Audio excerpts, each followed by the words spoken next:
So in 2023, I was given a ticket, a gift of United Airlines Buddy Pass to fly anywhere in the world that United flies for basically free. And at the time when I was gifted this, I was still working.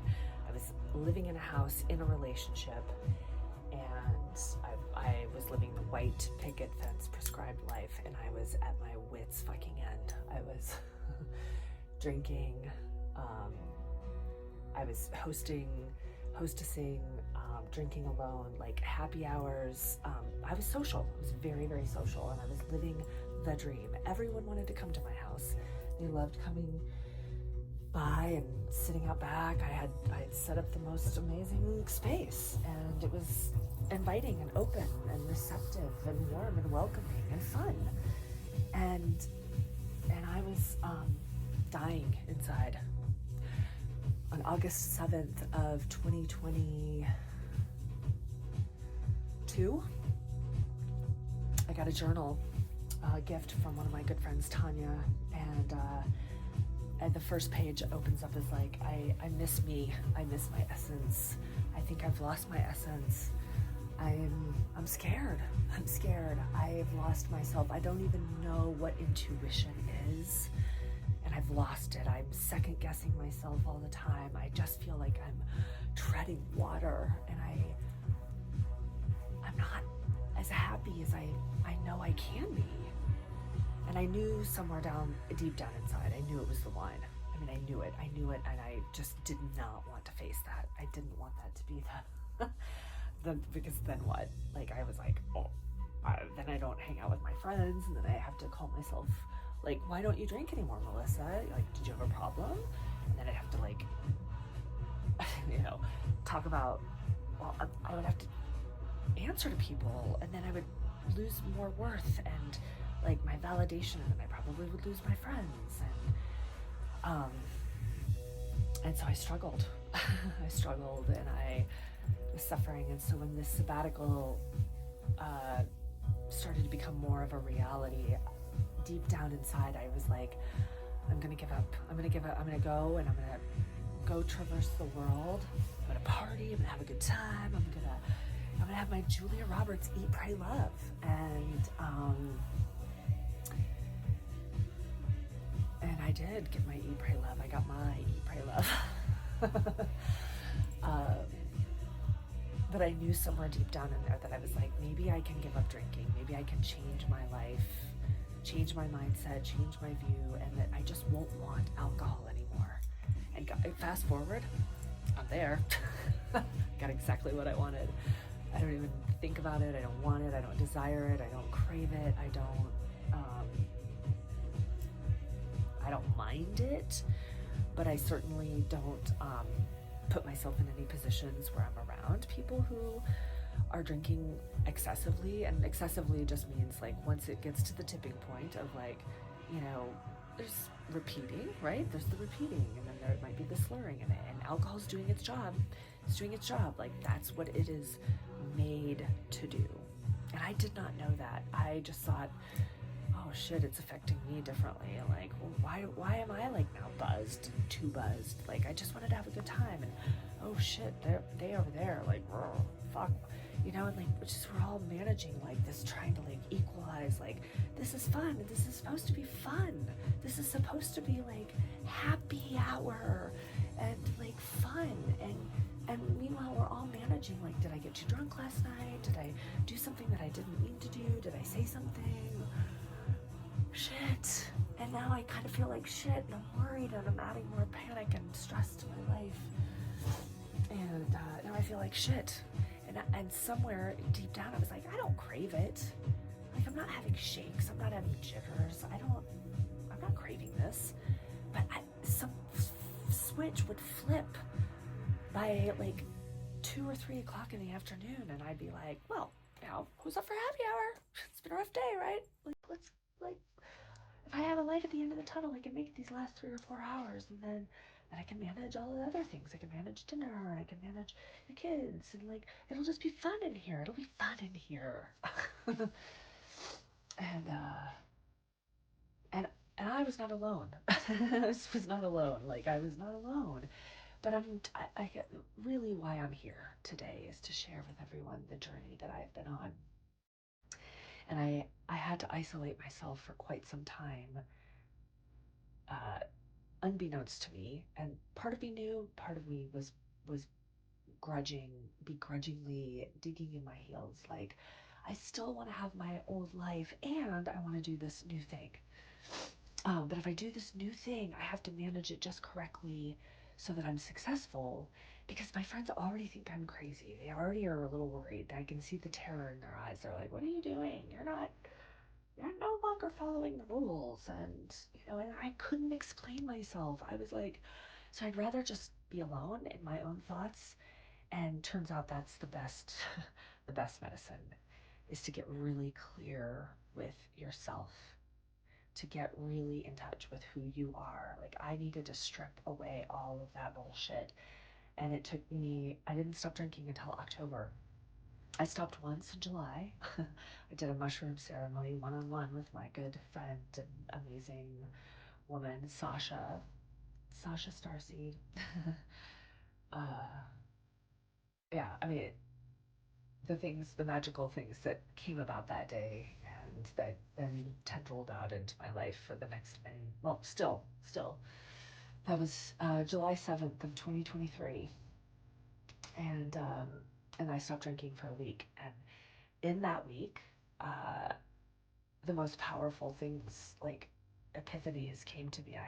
I had some surreal experiences even after the mushrooms like wore off. I kept getting like reactivations, and it plunged me into almost the worst hangover of my life. Like, there was a day and a half after it, I was so violently ill, and it felt just like a hangover times 10. And I was like, oh shit, the mushrooms are like basically telling me this is your last hangover, bitch.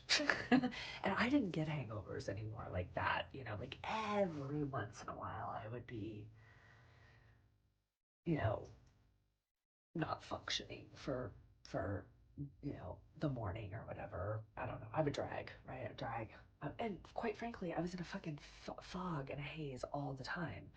Like, once I stopped really drinking in October and I knew that I was done, it's as if I literally had described it as like, it's like I woke up from a fever dream and I was awake and I was like, holy shit. Like, I feel like I escaped from a kidnapper's basement. And I'm like now running free. I'm like, shit, is that gonna catch me? And I literally had these visions. And it was freeing and empowering, but also like, holy shit, was I like in some trance or, and now I know, yes, I was. I was in the prescribed life trance of, yeah, I was in the prescribed life. And alcohol was the elixir of it. And so I stopped drinking. Well, then I started drinking again. I was like, oh, I was in Germany and I was like, well, there's all these fucking cool beer, like, breweries and places around. And I was like, I don't really like beer, so I'm not worried about like starting to get, hooked on beer. But I was like, I want a beer. Like, everyone else is doing it. And like, I'm gonna sit out on the patio. I was like, this is so different. Like, I want to experience this. This is part of the culture. I can experience the culture, and quite frankly, I am the boss of me. So anyway, I did. I started drinking. I had a couple beers, and then it moved to Aperol spritz. and then sure as shit, by the time I was done with Europe, I was like full on the Aperol spritz. Anyway, so then I came back mid-September. My son confronted me about my drinking. Um, it like worry, like, like, are you okay? And like, whatever. Like, he did, and he's fucking saved my life. And so then I promised myself, and I promised him, I was like, you know what? I don't need to drink when he's around, and I don't need to drink like on the weeks. Just feel like good week off, week on. And then if I go on, like, I'll be like I'll be moderated, right? And then fast forward, October 8th was my last day. I was like, I have fucking had it. Like, enough with this moderation, enough with this, like, trying to control it and manage it, and like, what the fuck? I don't want to drink anymore, so why am I doing this? And that day changed me, because I went out looking for, I was like, I don't want to go to AA, but I was going to go to it. I started looking up AA apps. I'm like, well, maybe in Denver, they're different. Maybe it's, maybe I'll find a community. Maybe I'll find the inspiration and my people. Like, it wasn't that I didn't have my people, but I was like, maybe I'll find like a tribe in here, because I can pretty much find a tribe anywhere. And so I was like, I'm gonna go to a meeting, and I felt this huge sense of relief of, I'm gonna not drink anymore, and I know that I'm gonna be happier on the other side. But I needed some proof of that, and I could not find that at AA. I couldn't find it. Even I went to many different meetings in different locations online, and the underlying tone for me just felt really that whole hanging on by the white knuckles, the bitching, the complaining. It's like, it's this intersprinkled of like, keep coming back, we're here to support you, you're not alone, you can do this, with like just the dogmatic shaming and guilt of like, if you don't come back, you're certainly gonna drink, and you can't do this on your own. You cannot do this on your own. You are powerless. And I'm like, I mean, in one of my meetings, I was like, have you found your higher power? And I'm like, well, yeah. I mean, I've been on this spiritual awakening for already like 2 years, probably before that even, but like really heavily diving into it. At least I thought it was heavy at the time. It's gotten way heavier. Way heavier. Since I gave up drinking, shit went, and I knew that. I was like, I'm putting in all of this work.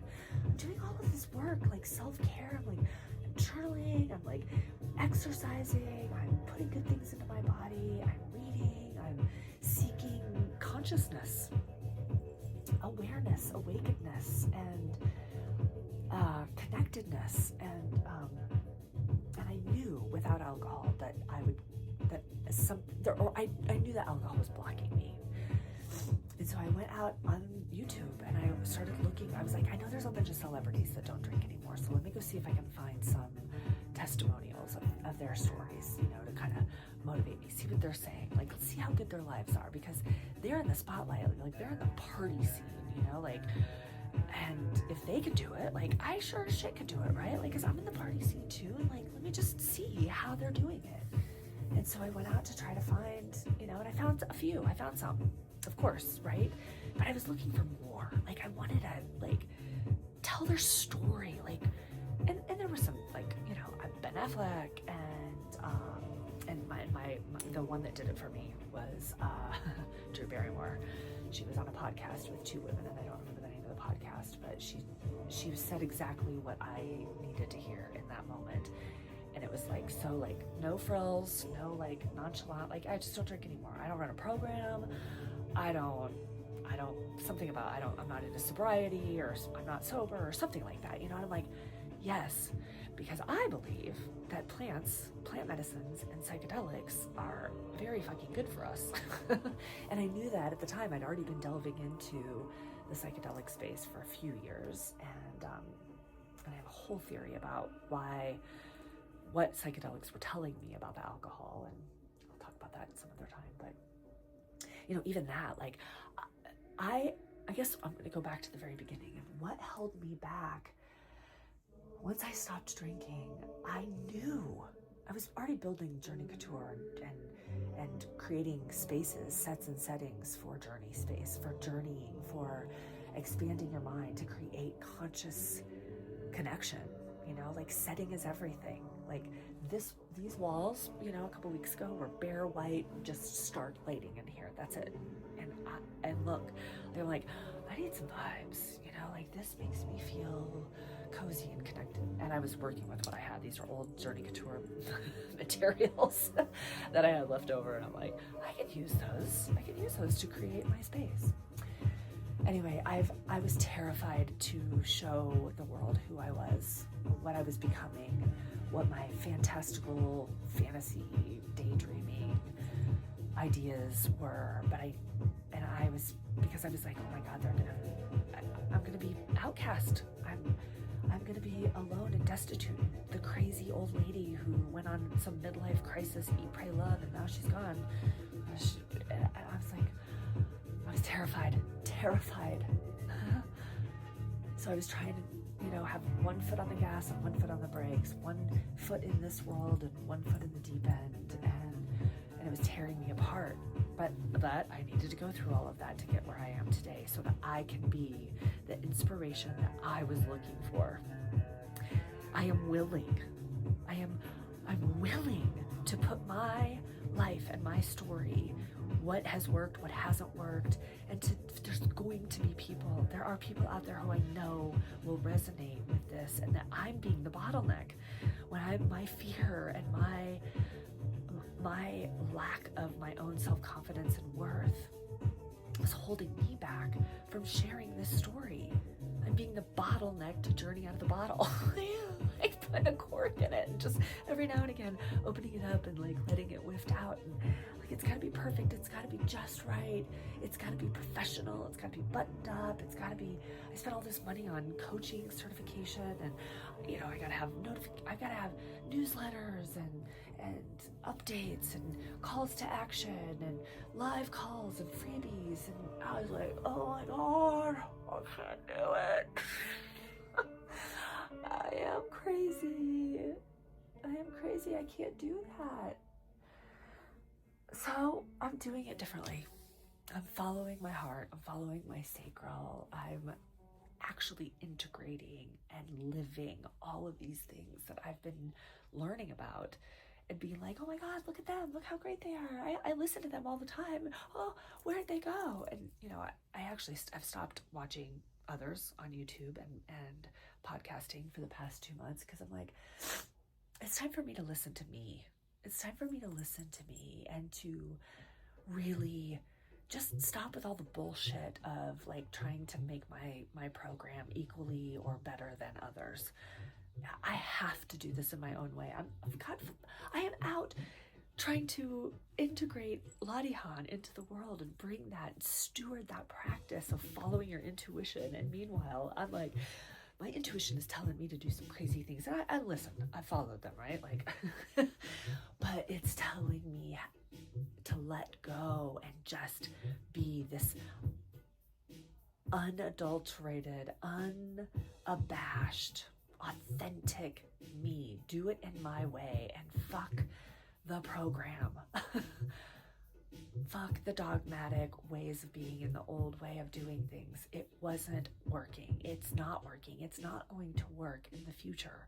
And so what makes me feel good, what lights me up, is doing this, like, hey, just having a conversation. And this started with me just having conversations with myself, speaking out loud to the universe, like evolutionizing my journaling practice into this. And then I'm like, I could actually share this with the world. I could share this. I can open up my diary and be an open book and let others and me who are in the same plane of desire for true, like, blissful, outlandish, wildly sexy, pleasurable life, and feel really fucking good about it with no shame or no guilt. And like, I have no shame or guilt anymore. I don't have anyone that I need to answer to except for me and my kids. Like, I'm there, I'm changing who I am so that they don't have to go through the next 20, 30 years of like living a prescribed life because they feel like that's what they need to do to get by, to be happy, to survive. And so they've been my inspiration, truly. I'm like, even though they don't understand, I know that there's some part of them that does understand. I know that there's a part of them that does understand, but been also like, I've let the reins off with them too. I'm like, this is who I am. This is what I'm doing. And I have faith in myself. Sometimes I don't know the how. I don't know. I can't answer a lot of logistical, operational questions, but I know, and I trust myself, and I'm asking you to trust me too. So that's what Journey Out of the Bottle is. It came to me so quickly. Once I gave up drinking, I was like, oh my gosh, I think I can create a podcast to just bring people along with me on this journey of my not drinking, like what I'm doing, how I'm managing it. And then it just all started flowing to me. Then it was like I could create. So then I was creating all of the content, creating all of the worksheets and the workbooks and the week 1 modules and the coaching program. And so I have it all. But I couldn't bring myself to release it, to make it go live fully, because I knew that I was like, oh, I know that I don't want to manage a fucking schedule of like, oh my God, did I get the right documents out today? Did I get the right programs out today? Fuck, I missed a call. Shit, I hate fucking calendars. I hate this. But I've now come to homeostasis, balance of, I can do this in my way and still be available for those who want to commune with me. I don't have to charge for these materials, these valuable resources, the reservoir of resources that I have created. Who am I to put a price tag on those things? And some people might need something over here in week 3, in week 1, and they're like, I don't want to fucking wait. I need that right now. And I'm like, I don't want to wait for the right time to allow people to get what they need. So I'm just gonna provide all of these resources as available. It's a reservoir of resources, because the mantra that I have been speaking to myself is wake up and wise up, and then rise up.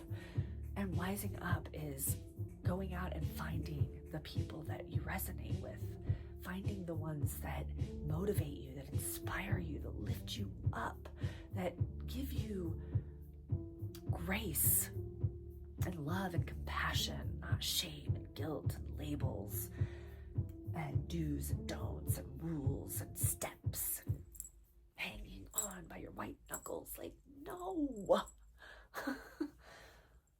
Let's hang on with the wind beneath our fucking wings, shall we? With one another, inspiring one another. So that's what I'm doing. I get fired up, I get angry, I get sad, I get scared. But I have broken up with fear, and that has been the best release of my whole life. And I still get scared, but I get scared mostly over legit things. I'm understanding the difference between true fear and perceived, made up, ruminating fear. It's a waste of my precious energy. And I just want to help. I want those that are ready to be out of that space and truly are like, yeah, this isn't fucking working, and I'm gonna do something differently. Like, I personally, the only reason I care if you do it or not is not because I need money, not because I need you to, validate me. It's because we need to raise the consciousness of this planet.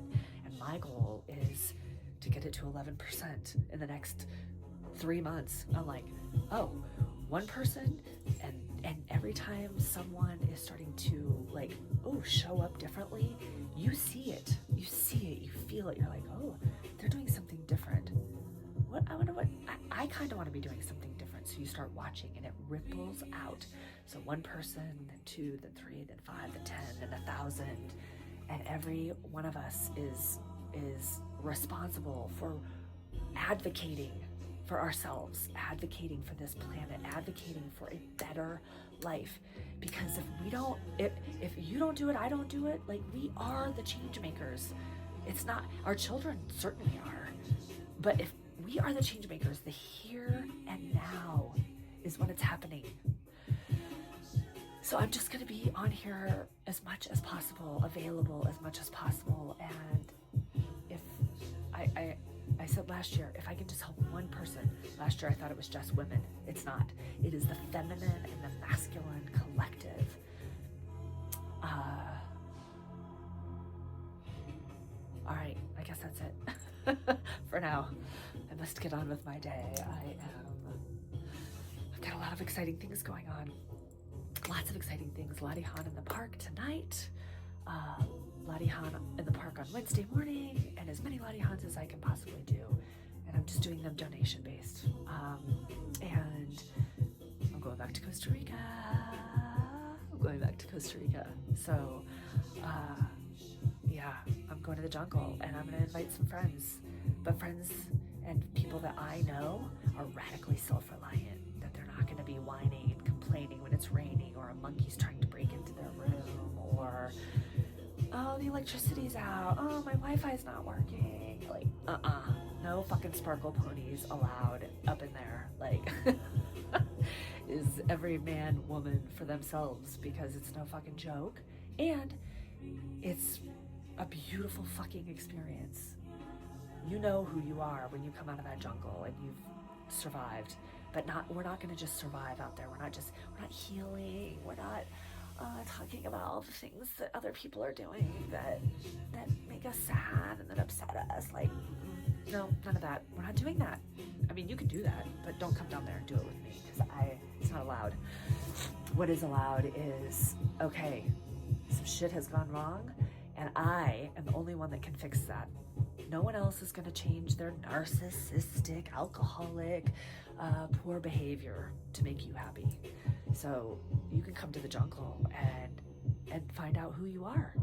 Jump off of a fucking cliff into a water lagoon, navigate yourself down, traverse through the jungle into a waterfall, navigate to your room when the power is out, fend off a monkey who's trying to get in and steal your ice cream. Who knows what's going to happen? Are you capable? Are you sure of yourself? Do you trust yourself? Do you want to hang out with other people who are also in the same mindset of up-leveling AF? Incubating, like co-creating, collectively co-creating. And we will all come out of that jungle 11% more than we went in. All right, cheers.